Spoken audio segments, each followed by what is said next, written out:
Assalamualaikum warahmatullahi wabarakatuh. Perkenalkan, nama saya Maria Ulfa dengan NIM A1D520033.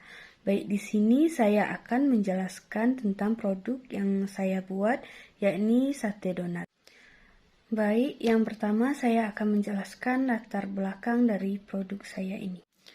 Semakin berkembangnya zaman dan teknologi di masa sekarang ini yang makin mendukung kegiatan pasar, masyarakat dituntut agar lebih bisa memanfaatkan peluang usaha yang semenarik mungkin, sekaligus meningkatkan minat dan konsumsi akan makanan praktis yang sehat.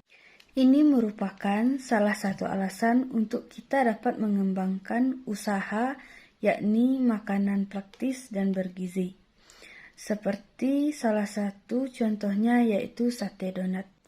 Oleh karena itu, saya tertarik untuk mendirikan usaha donat sate ini, mengingat kebutuhan masyarakat akan makanan praktis yang bergizi dan sekaligus mengenyangkan.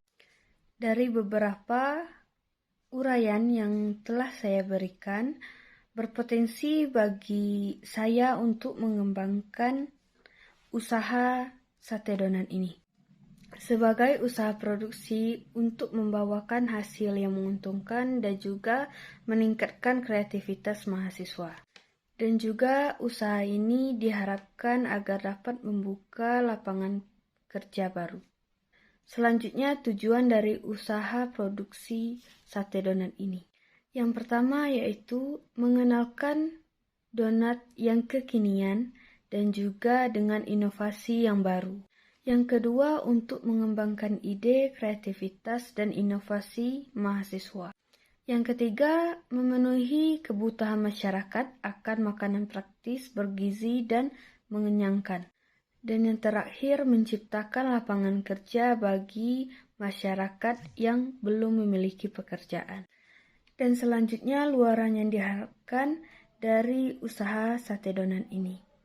Yang pertama, meningkatkan jiwa kewirausahaan mahasiswa. Yang kedua, dihasilkannya produk donat yang diberi nama Donut Satay. Terwujudnya keterampilan berwirausaha mahasiswa sehingga dapat berkontribusi dalam pengurangan pengangguran. Banyak usaha donat di luar sana, tetapi bentuk dan kreasinya masih sama dengan donat-donat yang sebelumnya. Lalu kami berpikir untuk membuat donat dari bahan utama kentang dikarenakan di daerah Kerinci kentang merupakan bahan pangan yang mudah untuk didapatkan. Dengan kreasi, ide, dan bentuk yang baru dengan varian rasa yang beragam. Dan juga tentu saja dengan harga yang dapat dijangkau oleh semua kalangan masyarakat. Perkiraan keuntungan yang akan didapat jika di setiap bulannya terjual 100 box sate donat, maka keuntungan yang akan didapat yaitu sebesar 33%. Satu box atau produk dijual dengan harga 15.000 dengan modal yang digunakan per box sate donat tersebut yaitu 10.000. Jadi keuntungan yang dapat dicapai di setiap bulannya yaitu berkisar di 480.000.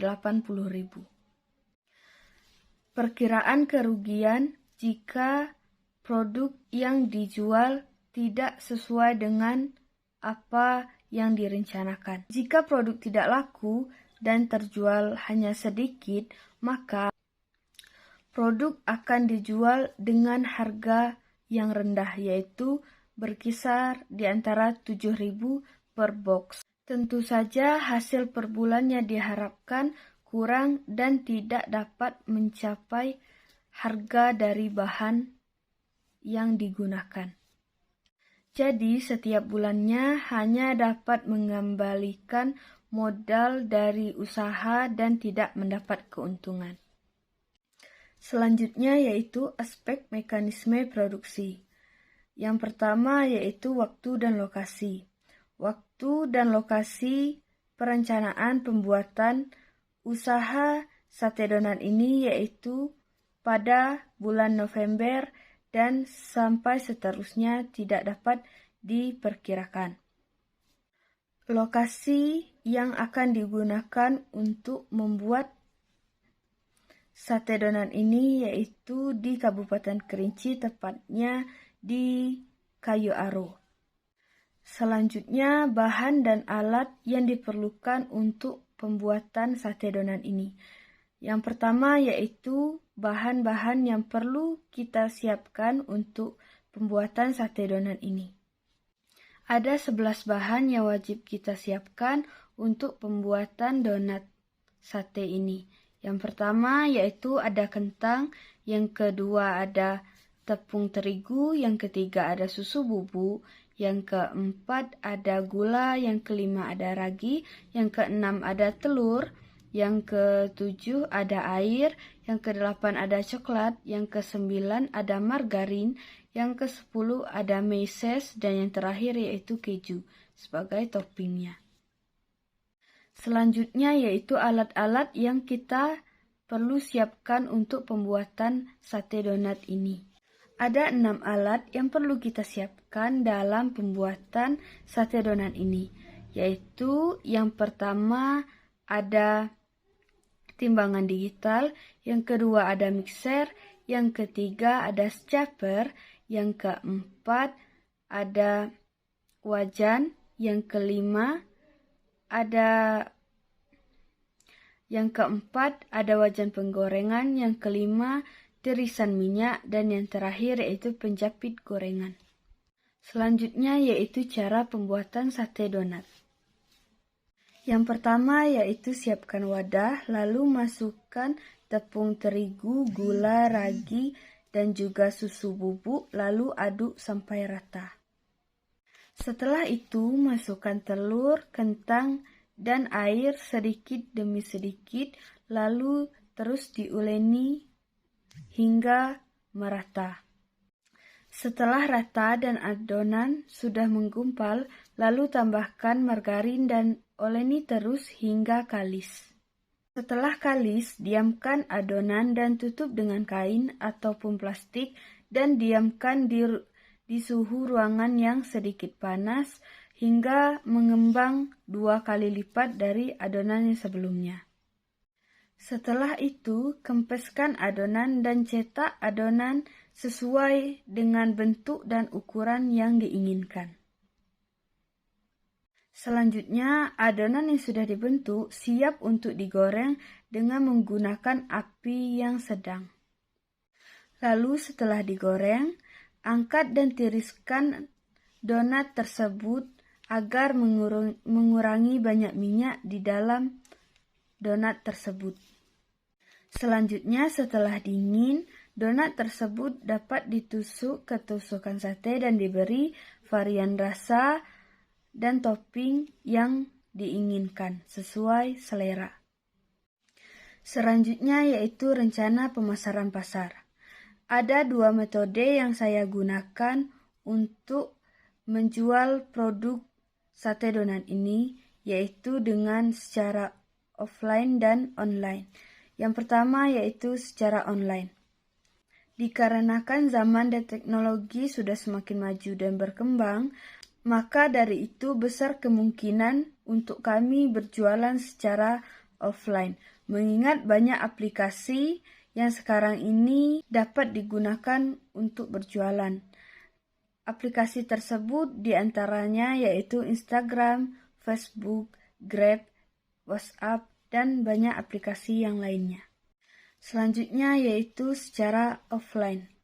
Dengan membuka kedai khusus untuk menjual donat sate ini dan membuat kedai tersebut semenarik mungkin agar dapat menarik pengunjung untuk mencicipi dan juga membeli produk kami. Selanjutnya dengan menitipkan di warung-warung kecil untuk memperkenalkan produk kami kepada masyarakat. Dan yang terakhir yaitu rincian dana. Yang pertama yaitu rincian dana untuk peralatan. 1 yaitu timbangan digital dengan harga 26.000. Yang kedua yaitu ada mixer dengan harga 120.000. Yang ketiga ada scraper yaitu dengan harga 4.000. Yang keempat ada wajan penggorengan dengan harga 20.000. Yang kelima ada jepitan gorengan dengan harga 10.000. Dan yang terakhir yaitu tirisan minyak dengan harga 15.000. Yang kedua yaitu harga dari bahan-bahan untuk pembuatan sate donat ini. Yang pertama ada kentang dengan harga 12.000. Yang kedua ada tepung dengan harga 12.000. Yang ketiga ada susu bubuk dengan harga 24.000. Yang keempat ada gula dengan harga 11.000. Yang kelima ada ragi dengan harga 5.000. Yang keenam ada telur dengan harga 3.000. Yang ketujuh ada margarin dengan harga 8.000. Yang kedelapan ada coklat batang dengan harga 15.000. Yang kesembilan ada meses dengan harga 9.000. Dan yang terakhir ada keju dengan harga 11.000. Baik, itulah pemaparan dari produk sate donat yang kami buat. Mohon maaf jika banyak kekurangan. Saya akhiri dengan wassalamualaikum warahmatullahi wabarakatuh.